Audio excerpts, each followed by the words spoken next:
ഏവർക്കും സിനിമാ വാർത്തയിലേക്ക് സ്വാഗതം. നിവിൻ പോളി നായകനായി ഗിരീഷ് ഷെട്ടി സംവിധാനം ചെയ്ത് മമിത ബൈജു നായികയെ എത്തിയ ഏറ്റവും പുതിയ സിനിമയാണല്ലോ ബദൽഹേം കുടുംബ യൂണിറ്റ് സിനിമ. അങ്ങനെ സിനിമയുടെ മൂന്നാം ദിനമായ ആദ്യത്തെ ഞായറാഴ്ചയിലേക്ക് എത്തിയിരിക്കുകയാണ്. അതേ സിനിമയുടെ ആദ്യത്തെ ഞായറാഴ്ചയിലേക്ക് എത്തിയിരിക്കുകയാണ്. അതിനു മുമ്പ് സിനിമയുടെ ആദ്യത്തെ 2 ദിവസത്തെ കളക്ഷനിലേക്ക് നമുക്ക് കടക്കുന്ന സമയത്ത് നമ്മൾ ഇന്നലെ പറഞ്ഞതുപോലെ സിനിമയ്ക്ക് ആദ്യ ദിനം, അതായത് ആദ്യത്തെ ദിവസം FD കളക്ഷൻ സിനിമയ്ക്ക് നമ്മൾ ഉദ്ദേശിച്ചതുപോലെ സിനിമയ്ക്ക് കേരളത്തിൽ നിന്ന് മാത്രം 5 കോടിക്കടുത്തുള്ള കളക്ഷൻ നേടിയിരിക്കുകയാണ്. അതേ സിനിമയ്ക്ക് ആദ്യ ദിവസം ട്രാക്കിംഗ്, അതായത് ഗ്രോസ് കളക്ഷൻ മാത്രം 1.5 കോടിക്ക് മുകളിൽ 1,70,00,000 രൂപയാണ് കേരളത്തിനുണ്ടായിരുന്നെങ്കിൽ അത് സിനിമയ്ക്ക് കേരളത്തിൽ നിന്ന് ആകെ ടോട്ടൽ ഗ്രോസ് കളക്ഷൻ എന്ന് പറയുന്നത് 5 കോടിയോളം രൂപ സിനിമ ആദ്യ ദിവസം കേരളത്തിൽ നേടിയിരിക്കുകയാണ്. അതുപോലെ തന്നെ സിനിമയ്ക്ക് വേൾഡ് വൈഡായി സിനിമയ്ക്ക് ആദ്യ ദിനം നേടിയെടുക്കാൻ സാധിച്ചു. നമ്മൾ പറഞ്ഞതുപോലെ തന്നെ എക്സാക്റ്റ് 15,50,00,000 രൂപ സിനിമ നേടിയിരിക്കുകയാണ്. നമ്മൾ ഇന്നലെ പറഞ്ഞത് സിനിമ ആദ്യ ദിനം 15 കോടിക്ക് മുകളിൽ കളക്ഷൻ എടുക്കും. നമ്മൾ തീർച്ചയായിട്ടും കഴിഞ്ഞ വീഡിയോ നമ്മൾ പറഞ്ഞിട്ടുണ്ടായിരുന്നു. അപ്പോൾ അതുപോലെ തന്നെ സംഭവിച്ചിരിക്കുകയാണ്. സിനിമയ്ക്ക് 15,50,00,000 രൂപയ്ക്ക് മുകളിൽ കളക്ഷൻ സിനിമ നേടിയിരിക്കുകയാണ്. ഇനി സിനിമയുടെ രണ്ടാം ദിവസത്തെ കളക്ഷനിലേക്ക് കടക്കുന്ന സമയത്ത് ഇന്നലെ സിനിമയ്ക്ക് ഗംഭീര കളക്ഷൻ സിനിമ നേടിയിരുന്നത് ആദ്യത്തെ അപേക്ഷിച്ച് സിനിമയ്ക്ക് രണ്ടാം ദിനം ഗംഭീര അഗ്നിപർവ്വത കളക്ഷൻ നമുക്ക് നേടിക്കാൻ സാധിച്ചു. അതായത് സിനിമ ഗംഭീര കളക്ഷൻ സിനിമ രണ്ടാം ദിവസം നേടുത്തത്, അതായത് ഡബിൾ കളക്ഷൻ. അതുപ്രകാരം സിനിമയ്ക്ക് ഇന്നലെ അതേപ്രകാരം സിനിമ കേരളത്തിൽ ട്രാക്കിംഗ് കളക്ഷൻ മാത്രം, സിനിമയുടെ കേരള ട്രാക്കിംഗ് മാത്രം 3,50,00,000 രൂപയാണ്. അതായത് ആദ്യ ദിവസം 1,70,00,000 ട്രാക്കിംഗ് ഉണ്ടായിരുന്ന സിനിമയ്ക്ക് രണ്ടാം ദിവസത്തിൽ 3,70,00,000 രൂപയാണ് സിനിമയുടെ ട്രാക്കിംഗ് കളക്ഷൻ വന്നത്. അപ്പോൾ സിനിമയ്ക്ക് ഇന്നലെ സിനിമയ്ക്ക് കേരളത്തിൽ നിന്ന് എടുക്കാൻ സാധിച്ചു നമ്മൾ പ്രതീക്ഷിച്ചത് 8 കോടി രൂപയുമാണ്. അതായത് 8 കോടി രൂപയാണ് സിനിമ കേരളത്തിൽ നിന്ന് രണ്ടാം ദിവസം സിനിമ നേടിയിരിക്കുന്നത്.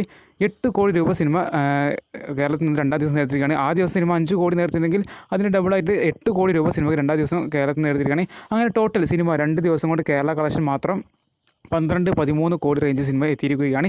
ഇനി സിനിമയുടെ ഇന്നലത്തെ വേൾഡ് വൈഡ് കളക്ഷൻ നമ്മൾ എക്സ്പെക്ട് ചെയ്യുന്നത് 20 കോടി രൂപയുടെയാണ്. അങ്ങനെ വെറും 2 ദിവസം കൊണ്ട് നമ്മൾ പ്രതീക്ഷിക്കുന്ന കളക്ഷൻ എന്ന് പറയുന്നത് 35 കോടി 37 കോടി റേഞ്ചിലാണ്. അതെ, 35-37 കോടി റേഞ്ചിലാണ് സിനിമയുടെ ആകെ 2 ദിവസത്തെ കളക്ഷൻ നമ്മൾ പ്രതീക്ഷിക്കുന്നത്.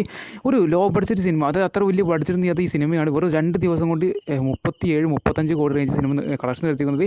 വെറും 2 ദിവസം കൊണ്ട് നമ്മൾ ഓർക്കണം. ഇനി നമ്മൾ തീർച്ചയായിട്ടും നമ്മൾ ഇന്ന് ഞായറാഴ്ച ദിവസമാണ്, ഇന്നത്തോടു കൂടി സിനിമ 50 കോടി ക്ലബ്ബ് എടുക്കുന്നത് ഉറപ്പായിരിക്കുകയാണ്. ഒരു സംശയം വേണ്ട. കാരണം സിനിമയുടെ ഇപ്പോഴത്തെ പ്രൈസിൽ തന്നെ 4 കോടി എന്തായാലും ഞായറാഴ്ച പ്രൈസിലായിട്ട് ഉണ്ടാകും എന്നൊക്കെ സംശയമൊന്നും വേണ്ട. അത് മാത്രമല്ല 200 വരെ സ്ക്രീനുകൾ ഇപ്പോൾ തന്നെ ആഡ് ഓൺ ചെയ്തിട്ടുണ്ട്.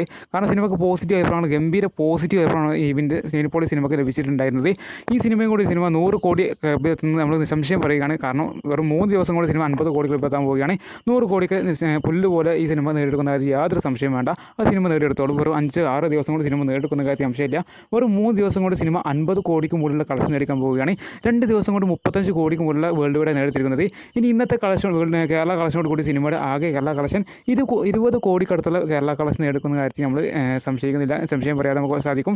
20 കോടിയോളം സിനിമ കേരള കളക്ഷൻ 3 ദിവസം കൊണ്ട് സിനിമ നേടിയെടുക്കാൻ പോവുകയാണ്. അങ്ങനെ സിനിമ 100 കോടിയിലേക്ക് സിനിമ എത്താൻ പോവുകയാണ്. ഇതോട് കൂടിയിട്ട് മറ്റൊരു ഫാക്ട് എന്താ വെച്ചാൽ ഈ സിനിമയിൽ നായികയായ മമിത ബൈജുയുടെ 4ാമത്തെ 100 കോടി ക്ലബ്ബ് സിനിമയായിരിക്കും. ഈ സിനിമ കൂടി കിട്ടുകയാണ്. ഈ സിനിമയിൽ കൂടി 100 കോടി അടിക്കുകയാണെങ്കിൽ തീർച്ചയായിട്ടും മമിത ബൈജുയുടെ 4ാമത്തെ 100 കോടി സിനിമയാണ് ഇതുകൂടി ചേർത്തുണ്ടാവുക. അപ്പോൾ ഒരു പുതുമുഖ നടി കൂടിയാണ് നമ്മൾ ഓർക്കണം. എന്നിട്ട് ഇപ്പോൾ 4 കോടി. പിന്നെ അതുമാത്രമല്ല നിവിൻ്റെ മറ്റൊരു കംബാക്ക് കൂടിയാണ്.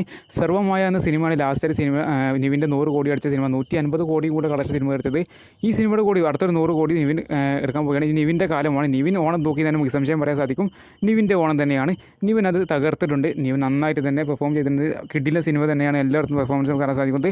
ഇനി സിനിമ നമ്മൾ പ്രതീക്ഷിക്കുന്ന സിനിമയുടെ വരുന്നതിൻ്റെ കളക്ഷൻ തന്നെയാണ്. എന്തായാലും സിനിമ എത്ര വരെ കളക്ഷൻ എടുക്കുന്നത് കണ്ടതിന് ചെയ്യാം. 100 കടന്ന് 200 എത്തുന്ന നമ്മൾ പ്രതീക്ഷിക്കുകയാണെങ്കിൽ 200 കോടിക്കുള്ള മുതലൊക്കെ ഈ സിനിമയിലുണ്ട്. അത്ര ഗംഭീര സിനിമയാണ്. കോമഡി എൻ്റർടൈനർ, ഫാമിലിക്ക് സുഖമായി ഫാമിലിയൊക്കെ സംശയം പോയി നമുക്ക് കാണാൻ സാധിക്കും. നല്ല ആസ്വദിച്ച് കാണാൻ പറ്റും. 2 മണിക്കൂർ 2.5 മണിക്കൂർ ആസ്വദിച്ച് കാണാൻ പറ്റും നല്ലൊരു സിനിമയാണെന്ന് എല്ലാ ഉപദേശകരും പറയുന്നത്. അപ്പോൾ തീർച്ചയായിട്ടും നിങ്ങൾ ഈ സിനിമ കണ്ടവരെ നിങ്ങളെ ഇപ്പോൾ തീർച്ചയായും നോക്കുന്നത്. പിന്നെ നമ്മുടെ സപ്പോർട്ട് വളരെ കുറവാണ്. ഇതുപോലുള്ള ഈ വീഡിയോസ്, ഇതുപോലെ ഡയറി കളക്ഷൻ വീഡിയോസൊക്കെ നമ്മൾ അപ്ലോഡ് ചെയ്യുന്നത്. നമുക്ക് ഇങ്ങനത്തെ അപ്ലോഡ് ചെയ്യുമ്പോൾ തീർച്ചയായും നിങ്ങളുടെ സപ്പോർട്ട് തീർച്ചയായിട്ടും നമുക്ക് അനിവാര്യമാണ്. എന്നാൽ മാത്രമേ നമുക്ക് വീഡിയോ ചെയ്യാനുള്ള ആ ഒരു താല്പര്യവും ആ ഒരു ഇൻട്രസ്റ്റ് ഒക്കെ ഉണ്ടാവുകയുള്ളൂ. തീർച്ചയായിട്ടും ഈ വീഡിയോ ലൈക്ക് ചെയ്യുക. നമ്മുടെ ഈ വീഡിയോ ഡയറി ഇങ്ങനത്തെ വീഡിയോ കിട്ടാൻ വേണ്ടി ചാനൽ സബ്സ്ക്രൈബ് ചെയ്ത് ബെല്ലൈക്കൺ അമർത്താൻ മറക്കരുത്. അപ്പോൾ നമ്മൾ ഡയറി ഇങ്ങനത്തെ വീഡിയോസ് ആയിട്ട് വീണ്ടും വരുന്നതായിരിക്കും. അപ്പോൾ അടുത്ത നല്ല വീഡിയോ കണ്ട് വീണ്ടും കാണാം. ബൈ.